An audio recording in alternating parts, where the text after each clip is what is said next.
Okay, so let's make an emission for, like, say, the stripes. So what I'm going to do is I'm just going to make a fresh layer, and I like to separate this as a folder. Let's call this, like, I don't know, stripe emission. And so what we want the emission mask to look like, and here, let me actually just bring up what the mask, or what the texture even looks like, just to begin with. This is a talking point. So here's our color texture.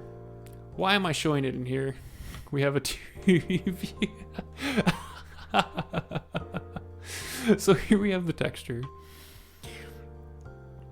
which is what we're actually feeding into all those different inputs in Unity. Like, so all Substance Painter is doing is giving us an easy tool to generate this. This is what we want to make. Now, what we want for the emission mask is we want it to be on or white where there is stripes, and we want it to be off or black where there is not stripes. So that's what we're aiming for. So imagine we want this, but all black except for where these stripes are. So how we do that, or how we're going to do that, is we're going to first just make a black layer to black out the texture. And let me even, just to make this even more clear, because right now we're still getting shading, we'll just go to base color mode so we don't get all the shading. So it's all black. Now we want a white layer, and what we'll do is we'll use the same mask that we just made to make those stripes. So we're going to go down here, we're going to right click, copy the mask, and then we're going to paste the mask into there. It'll take a second, and it doesn't look like anything. Why doesn't it look like anything? Because the fur brush is broken, because it's lost its anchor. So first we have to point it back to the fur brushing that we did earlier. That'll take half a second to draw.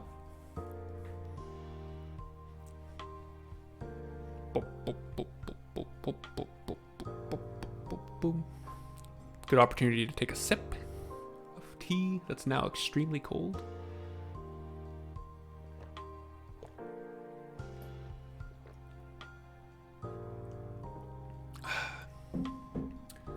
Boom, we got stripes that are white. Just hide the other meshes. We got stripes that are white. Because we're doing this with the fur brushing, we keep our cool texture, and that gives a really nice kind of effect when we bring that in. If we want to make sure that lines up properly, we can turn off that black layer. And we kind of probably want to fix that little section. I'm gonna have to come back here and fix a bunch of these things. Well, I'll worry about it right now. And you can see, oh, well, thank you for the 6 months. Oh my God. Thank you, folks.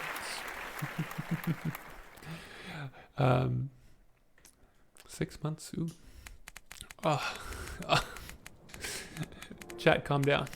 Calm down. We're trying to.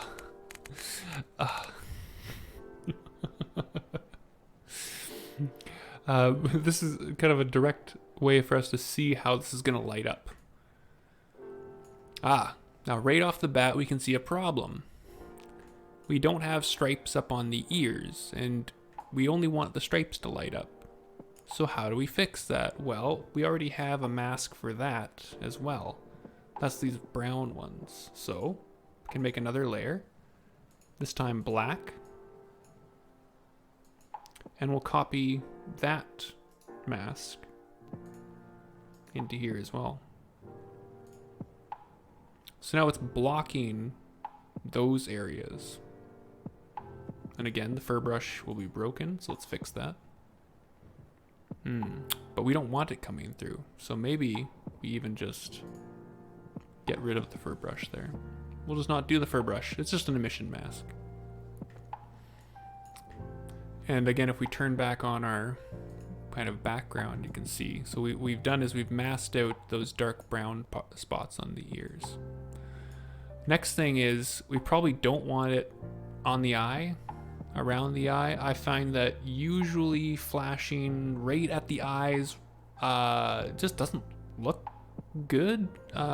It looks overly distracting. Like you're trying to talk to someone in an audio link world and their eyes are like flashing like crazy at you. Like a little bit of subtle thing is kind of fun, but this will just light up. This will be a little bit distracting. So what we'll do is we'll just come back in here. We'll just get rid of those.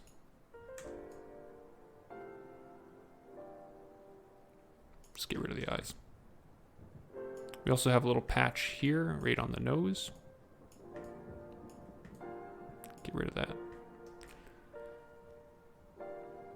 And again, we can kind of check how this is looking, get rid of that black background, see how it is. We probably want it a little bit more dense than that, so let's dense that up with our fur brush layer setting, something like that. Boom, there we go. So I'll just export this as we have been at PBR. And we'll call that guy, where is it? Stripe emission, and bring that into our working folder. And run back over to Unity. Okay, so now we have our stripe emission, so we can go back into our body. And we're going to do audio linking. So the very first thing we're going to do is actually turn on audio link.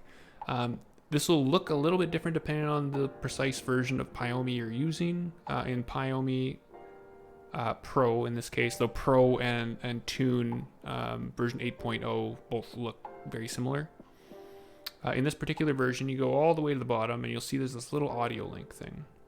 And before we click that, because I just want to really point this out, because I think this really trips up a lot of Pyomi first timers or newbies. Let's just close this other stuff so we're not distracting ourselves. It should look the same in version 8.1. I need to upgrade my local version of Pyomi. So if we open up special effects, emissions, emission 1, channel 0, notice. Yeah, it is. I literally use so much Pyomi. I don't mind paying for their Patreon though. Notice we have not turned on audio link, and we do not get audio link settings. You need to turn on audio link kind of globally for the material. By clicking that, it'll look like it's doing something. Nothing will look any different, but now look, we've gained audio link field. Magic. I don't know why they did it like that. Maybe just having audio link on, period, in the material makes it perform a little bit worse, because audio link is a little bit CPU intensive. So who knows, but this was the decision they went with, and now we have audio link. Okay, so let's build this channel. So let's turn on emission 0. Nothing will happen because we just have a blank thing here. So let's just turn this to white. And we see that, of course, it's just going to light up like that. Now, because we're just doing like a single color, anytime we're doing a single color, I like to just put the mask just as a mask as opposed to as an emission map. And you can see now it's lighting up where we told the mask to be. And it will kind of saturate if we go too far. And otherwise might look a little bit boring. I've been doing this a lot lately. And again, we might not keep it on this. I don't know if they want the audio link in on here, but I've been having fun with this kind of underwater caustics effect on my emissions. So we'll do that here. I'll slow back. What I just did there is there's like this tiny little circle next to the texture box that you can click, and this will just show you all of the textures available in the project. And specifically, we're looking for some that come with Pyomi. You can navigate to these. If you have Pyomi installed, you just go to your assets.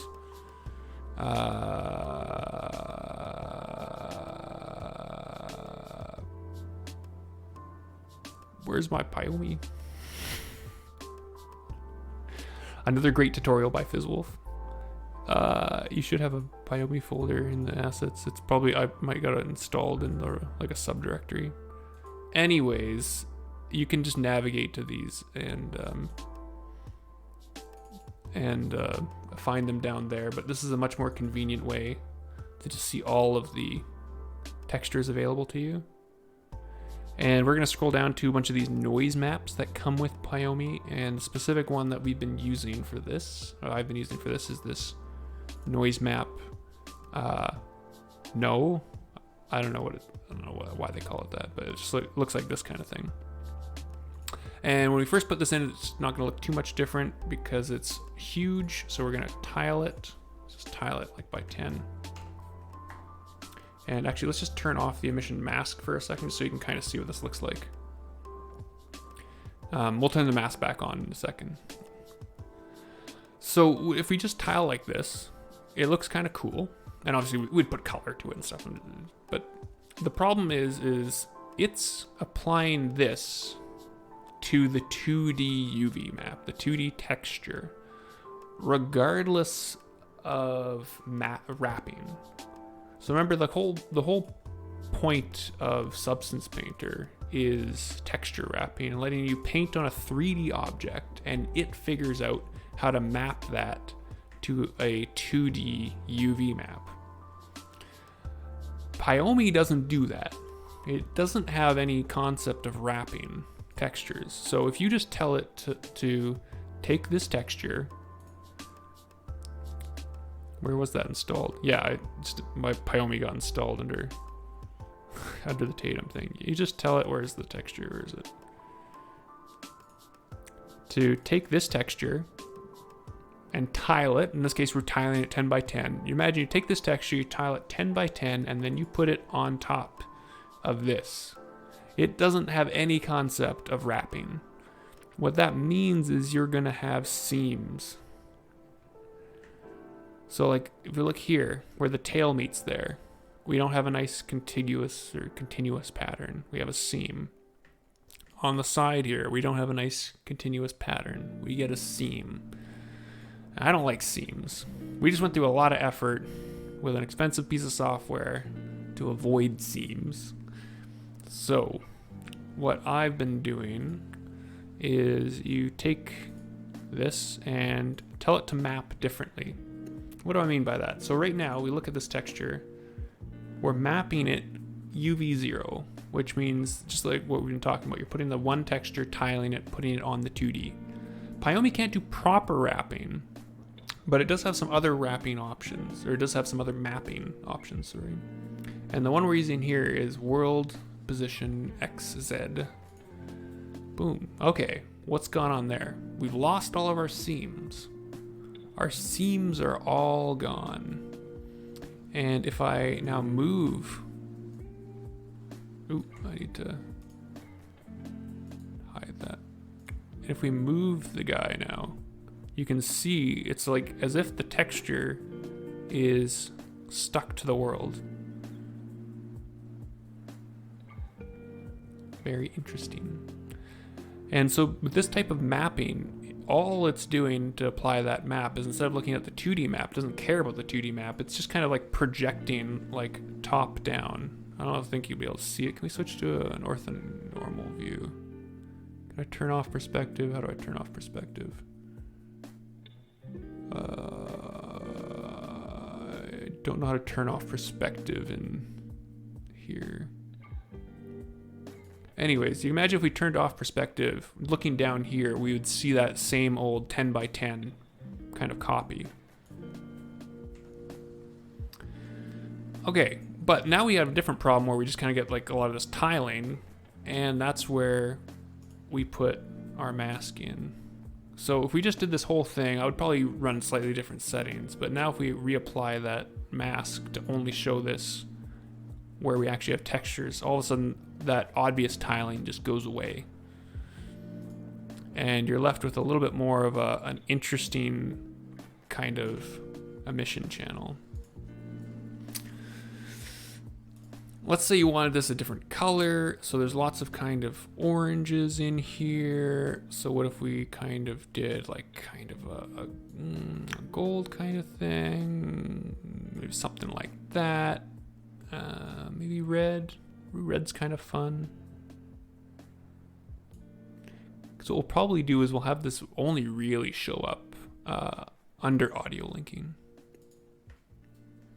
Cool. Now, so that's setting up the emission. And now it's like, okay, well, how heavy do we want to run this emission? So if we slide this back and forth, now all of a sudden it doesn't saturate nearly as easily because we're not just running a pure white map. So we can run this a lot harder before it kind of saturates and looks disgusting. So how is this going to work with audio linking? So we turn audio link on for this emission, and you can audio link a whole bunch of different settings, and it works very similar for other kind of aspects of the material. And we have two different types of audio linking in this version of Pyomi. We have emission strength add and the center out. We're going to use emission strength add. What does this do? Because this is not super obvious. So the emission strength is here, and this is what we want to add to the emission strength on audio link, like interaction. So how this works is it will there's this X and Y parameter on no signal under that audio channel. So in this case, if we left it on bass.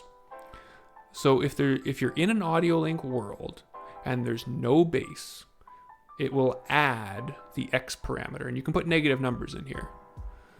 Add the X parameter to emission strength. So let's say we were at 1, strength of 1, and we want it to be off in an audio link world when there's no bass playing. We could put -1 for the X parameter. So when there's no bass, it will add -1 to 1 and give us no emission, if that's what we want. Likewise, the Y parameter adds at full bass. So if we want it to say go from 0 off up to, I don't know, what looks like a good spot, maybe 5, we put 5 and then leave it at 0. So how do we interpret this? So if we're not in audio link world, that means this doesn't play into effect and we're just at 0, no emission. If we get into an audio link world and there's no bass, we'll add nothing, it'll stay dark. And at full bass, it'll go up to 5. That's it. We've made a simple little flashing audio link. One other thing we'll do probably before leaving here is if you're standing still, this pattern will be stationary. Let's get that pattern just moving a little bit. So let's give it a little bit of pan. So it just kind of slowly moves. Looks a little bit more dynamic and, I don't know, like energy or something powerful. And let's leave it like that. How was that, North? Did that help clear some things up? So you do that to make it pulsating with the bass. That's right. And same thing if you wanted to pulse with one of the other bands. Same idea, just switch this to a different band. You can likewise audio link other parameters. Like one that I've used a lot in the past is the rim light. So you can audio link the width of the rim light, the emission of the rim light, and the brightness of the rim light. You can audio link like hue shifts. You can audio link like all kinds of parameters. And they're usually set up with this not so obvious XY parameter kind of thing. Ooh. I'd have to, because I'm not recording this one. I could have recorded this one. It's extra overhead to record as well as stream. Yeah, you could probably clip the section of the VOD. Let me write that down. Ugh.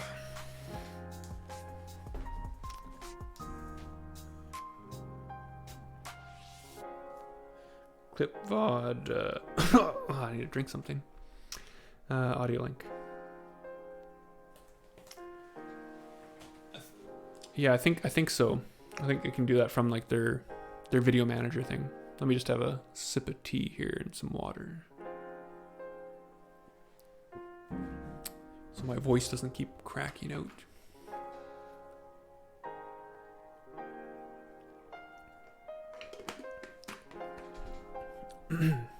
Where was that about? It's about 2:20. I'm dropping stuff.